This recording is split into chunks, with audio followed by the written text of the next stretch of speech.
حیدرآباد کے ORR پر چلتی tanker میں بھیانک آگ بھڑک اٹھی۔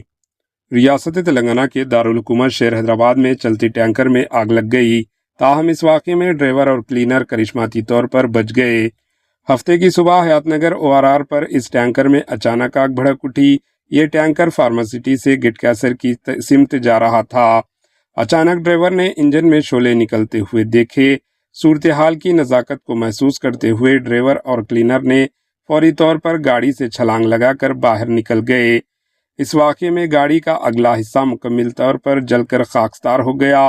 اطلاع ملتے ہی حیات نگر فائر اسٹیشن کا فائر بریگیڈ موقع پر پہنچا، جس نے آگ پر کافی مشقت کے بعد قابو پایا۔ حکام کو شبہ ہے کہ آگ لگنے کی وجہ شارٹ سرکٹ ہو سکتی ہے۔ Bureau report, AHN news. AHN news کے YouTube چینل کو سبسکرائب کریں اور بیل آئیکن کو دبانا نہ بھولیں تاکہ آپ کو ہر نئی آنے والی ویڈیو کا نوٹیفیکیشن بر وقت مل سکے۔